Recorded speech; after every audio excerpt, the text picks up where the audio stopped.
Yes, it's finally here. The Friends special, the reunion, the episode everybody's been waiting many years to finally see, as people have been begging for some kind of movie or extra episode, or, in my case, I actually thought doing like another Thanksgiving episode would have actually been a lot of fun.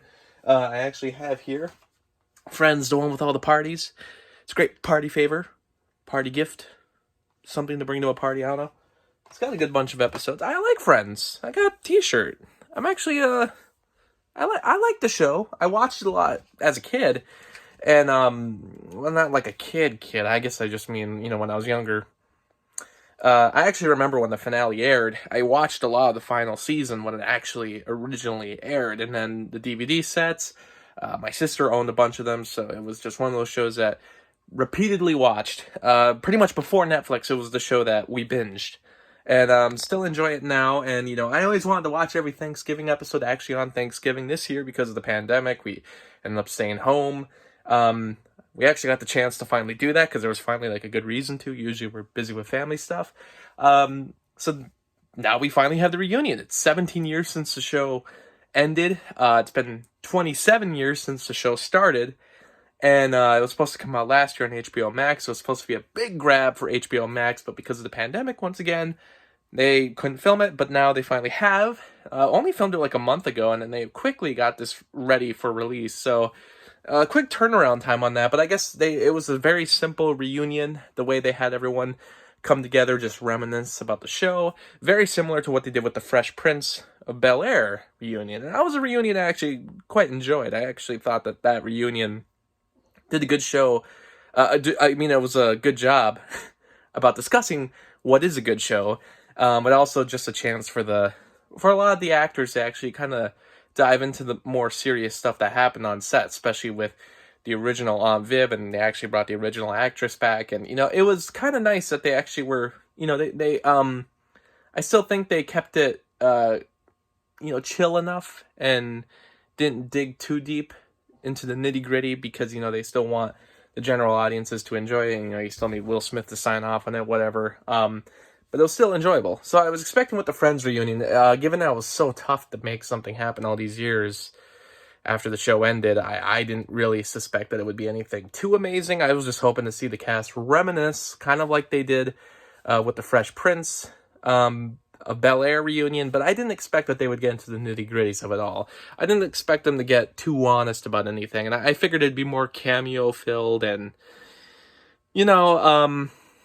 I didn't think it would be as good, just because, given that it was so tough to make a reunion happen, I was like, well, it has to be a reason why it was so tough to happen. So, one is that they had to pay all the actors astronomical amounts of money.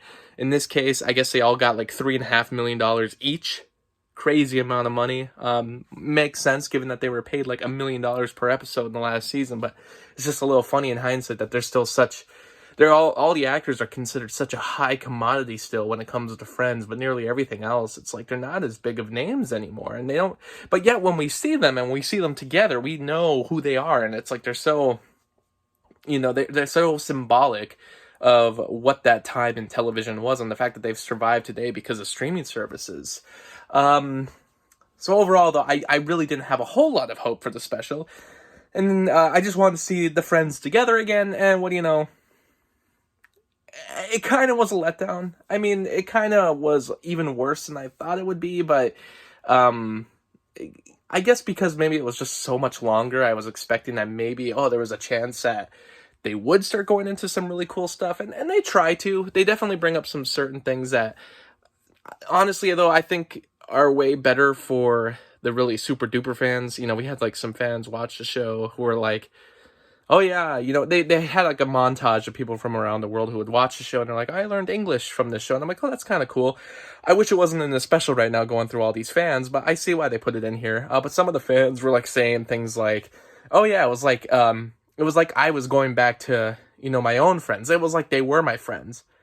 See, and I'm not that kind of fan, I can understand that the people in the TV box are not my friends. But I get the metaphor that they're trying to say. But, I'm not that big kind of a Friends fan where when I hear stories of Jennifer Aniston and David Schwimmer possibly liking each other on set, I don't get all excited like, oh, what if it could have happened? What if it did happen? What would it have done for the show? What if they're supposed to be together? I'm not going to start shipping them. You see, I only ship Jennifer Aniston and Brad Pitt. I'm still on that.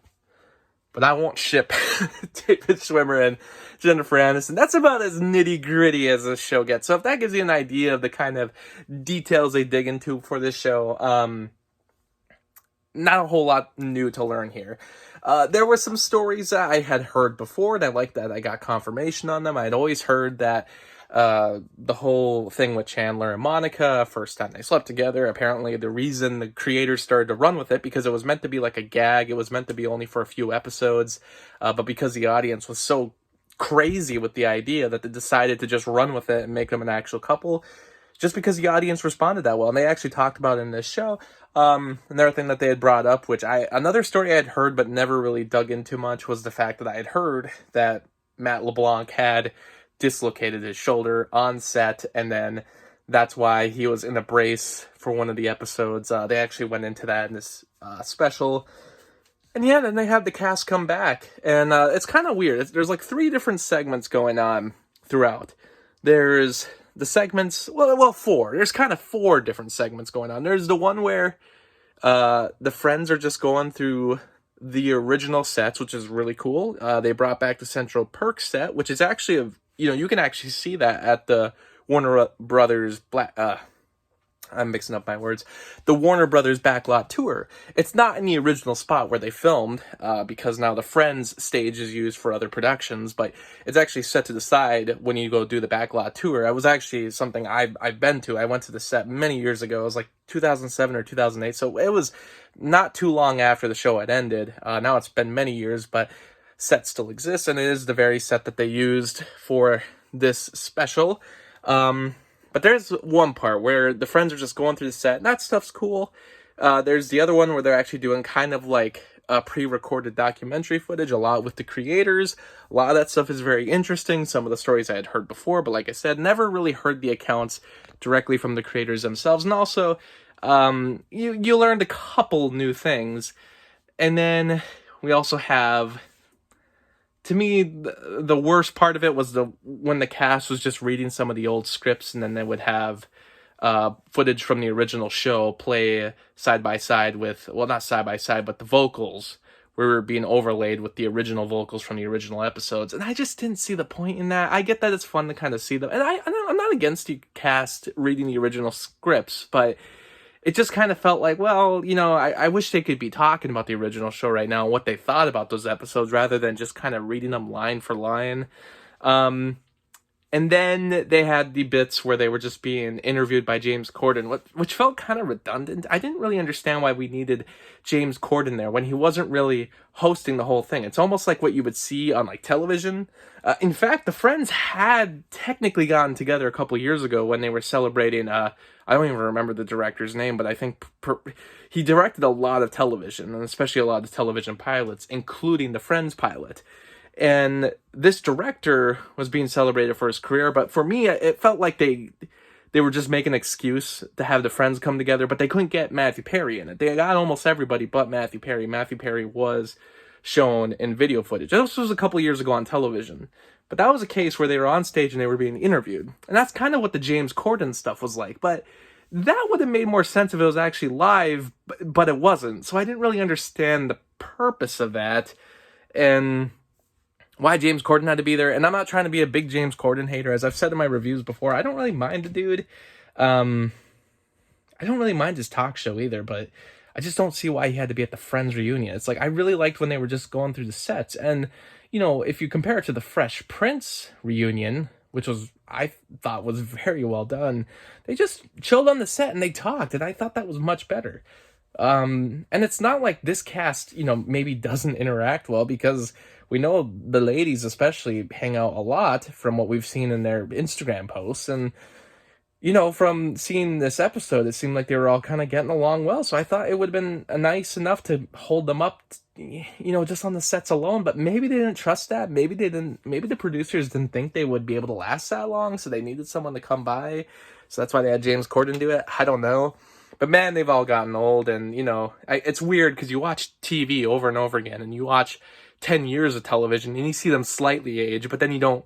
I haven't really looked up these actors since the show has aired, except, Jennifer Aniston's still kind of in movies, but the rest of them not so much. And then to see them all again, so many years later, it's like, wow, they really have aged. I mean, I've seen David Schwimmer in some things, but it's like, since even being in some of the things I've seen him in, mostly the People versus O.J. Simpson, he's even aged since then. So it's very, like, whoa.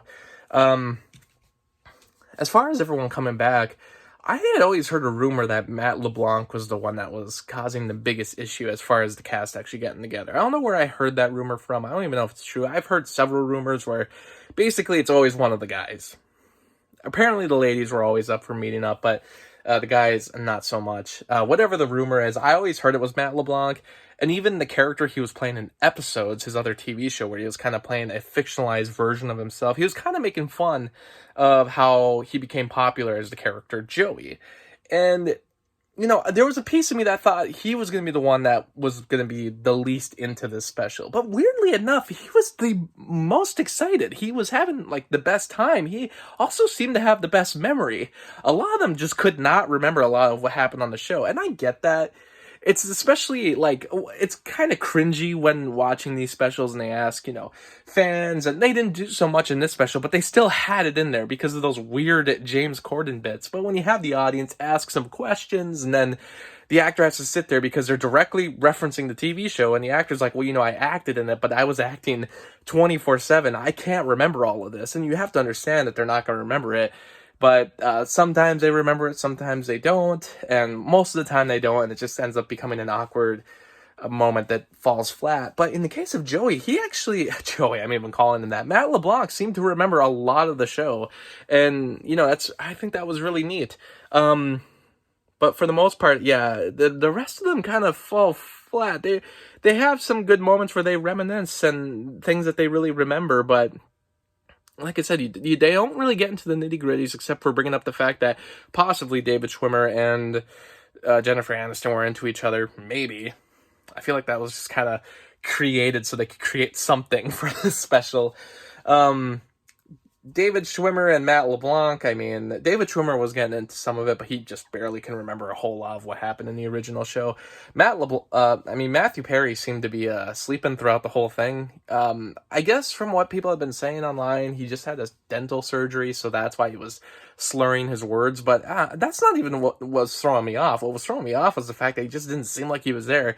You got the guy who was like the funniest in the show, and he kind of brings it up at one point. And I kind of have to wonder, I wish they would have gone more into this. But he brings up at one point how, he always wanted to get a laugh from the audience. And if he didn't get a big laugh, he would feel like so bad about himself. And I actually really liked that moment. And it kind of made me question more about what his, time on the show was like. But we don't get a whole lot of that because unfortunately they just don't ask him about it. They don't talk to him about it. And then he doesn't really say much. And it was a big letdown, especially when I just know that Matthew Perry really has a knack for comedy. And even not just Friends, but, I just watch him in the whole 9 yards. And he's very funny in that movie, too. I actually think he's a very talented actor. Unfortunately, he hasn't been in a whole lot the last couple of years. I know also that he had some drug issues during this time on Friends. He had said at one point he doesn't remember, 3 years of Friends because of his addiction. And, as far as exactly how that's affected him in his later career, I'm not really sure. I haven't read up, but I just know that he hasn't been in many movies the last couple of years, and it just disappoints me because I really liked him a lot, but it's ends up happening a lot with a lot of these TV show actors who are in things in the 90s or 2000s and unfortunately are just not in a lot of things nowadays, and for whatever the reason, I don't know, but I really hope to see him again in something. But that might be possibly why he just doesn't remember a whole lot of the show, but as far as David Schwimmer and some of the girls, I really don't know why they don't remember what happened, so, maybe he shouldn't be so hard on himself about that, because nobody apparently remembers being on Friends. Other things that I thought about, I like the cameos, I did, I like that they actually did bring back a lot of the popular, side characters from the show, like Gunther does make an appearance, very short appearance over Zoom. We see Russ and Monica's parents, played by Christina Pickles and Elliot Gould, who also had not looked at anything of Elliot Gould in a long time, but boy, he has gotten older now. But they both still have their voices very, like, talk very, like, much like they did in the original show, and, in other movies I've seen them in, so that was really cool to see them there. We'd see the original Janice, we see, Reese Witherspoon makes an appearance, just talking about her time on the show. They don't go into any details about, like, that supposed feud that they had, but I know that that's been pretty much brushed under, they don't really talk about it anymore because her and Jennifer Aniston are apparently friends now. Whatever the case, wasn't brought up. I kind of thought when they were putting her on screen, I was like, ooh, maybe they'll talk about it, but it doesn't happen. But weirdly enough, they don't have Paul Rudd show up. And I thought that was a little odd because, he ends up being the one that marries Phoebe, and he was in a lot of the 9th season, actually 10th season, and I thought it was just kind of odd that they don't really, they just don't bring him in at all, and maybe he was just busy, it makes sense, but they don't really even talk about him. But I know that he was kind of there last second, so I understand that. He didn't even have a huge part of the finale, but it's kind of weird that they just didn't mention him, like, at all. But they also didn't mention, I was going to say, some of the things that was weird about the fact that they had cameos was that a lot of the people who weren't cameos, they didn't have Carol and Susan on there. They didn't have Hank Azaria, who played David on the show. They didn't have him show up. And I actually thought that would have been great because Hank Azaria has actually said in interviews in the last couple of years that he thought Phoebe should have ended up with him. And I kind of agree. So I thought that would have been very interesting. They do have Tom Selleck on, though, which is a lot of fun. And at one point, he just kind of sits down with the friends. I'm like, I like that. Yeah, he's just going to be like, you know what? I am a friend, too. Even though I was only on, like, 2 seasons, or however long he was on. I like that part. And Tom Selleck's still looking good, even though he has gotten a little older. What's weird is, of all the people on the show, he technically looks like he's aged the least. I guess because he was already a little older by the time he was in Friends. But I'm trying to think. Yeah, it was just, overall, it felt pretty rushed, given that, I know that they've been planning this for a while, but I think it's just that turnaround time. I mean, they filmed it in April. It looks like it was probably filmed in a day, and then they had it all put together in just a month. And I knew that they wouldn't be getting too deep into the behind the scenes of the original show. There are some great blooper reels that we had not seen before, and there's some other cool behind the scenes footage. And I liked listening to the creators talk about the show, and like I said, it's cool to see the original cast together again and, reminiscing. But overall, in the end, it felt like a letdown, probably because there was just so much build-up for it, because we've been waiting so many years for it. And honestly, too, I am a fan. I do like going back to the show, but in recent years, there's other shows that I do admire much more, and I would rather see some kind of reunion for. Technically, we've seen reunions already for shows that I like, though. I'd like to see an Office reunion, really. But we've technically have gotten that in so many different varieties at this point. I don't really want to see them make more episodes, but if they were to do something like Fresh Prince, less like what they did with Friends, where they had to have James Corden, walking the hand. It almost seems like he was holding their hands. I meant holding the hands of the original cast. Meanwhile, cutting to, I don't know, like random round tables of them reading the original scripts. I wish they wouldn't have done that. If they were to do something like that for The Office, so where it was more like Fresh Prince, where they just had the original cast on the original set and just talking about the show, I think that would be a lot more interesting, especially with their show, because it's such an ensemble and not nearly every one of them is like super famous nowadays. Whereas with Friends, they're all famous just for being in Friends, and then, they all are like worth millions of dollars, so then they don't really need to work anymore. So to come back to do another Friends thing, yeah, it was going to cost a lot of money, and that probably was a big part of it.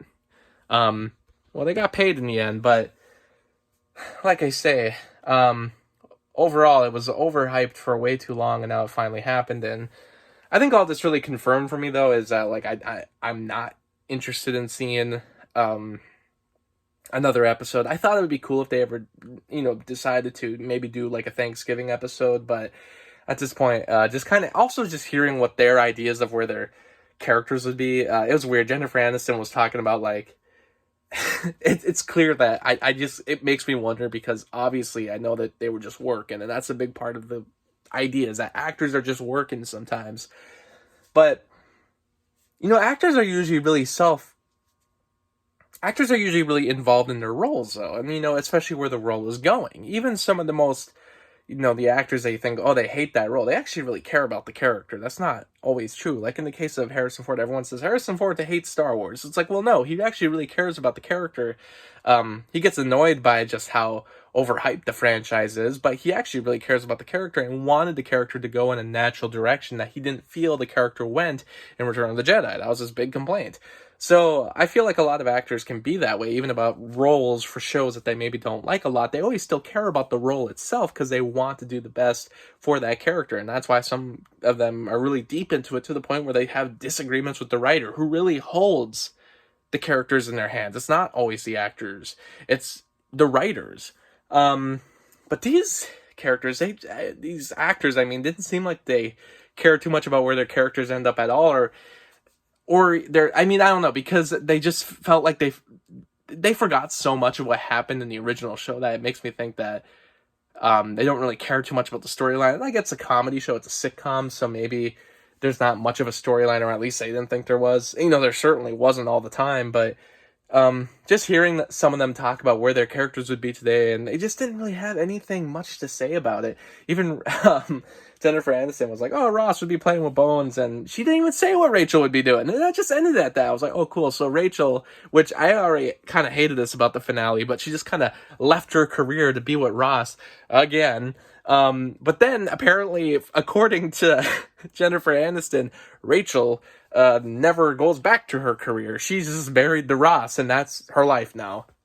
I don't know. It's just, I get that they're going to forget things about the show, but it's just funny to me that they really, even given that idea of like, well, where do you think your character would be today? I guess the actors probably don't think a lot about what their characters would do after the fact, but, I've just heard other actors who are in movies that talk about their characters, and if there were to be sequels where they would like to see the character go, and they sometimes have really interesting things to say because they really care about the role.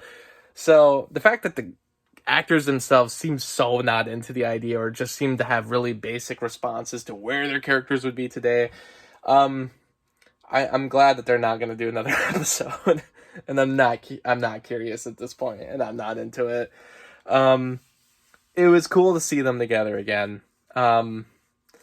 Honestly, though, comparing this to like that Instagram photo that they did, I feel like that's enough. I don't really think I even needed anything more than that Instagram photo where they were all together. Because it's cool to just see them together. But, there's a lot of casts that have done that, where they're just like, we're together again. And I'm like, that's cool. It's a little reunion. But to do this whole special, I feel like it needs to be a little bit more than just feeling like a glorified Instagram post. And that's kind of what this felt like. But it's cool to see them on set. It's cool to see them walk around. And it's cool that some of them, just Matt LeBlanc really, seem to be really invested in what the show actually was. And, God, at one point Lady Gaga's there and singing Smelly Cat. I forgot about that. I guess there was one really good bit where David Schwimmer was just going off about the monkey, Marcel, and just not liking the monkey actor. And he was just going off on it in a way that only, like, Ross could. The creators did say they wrote the show pretty much for David Schwimmer to play Ross. So he is very much like Ross. And that whole bit, I was like, this could have been the episode. Him just going off about the monkey.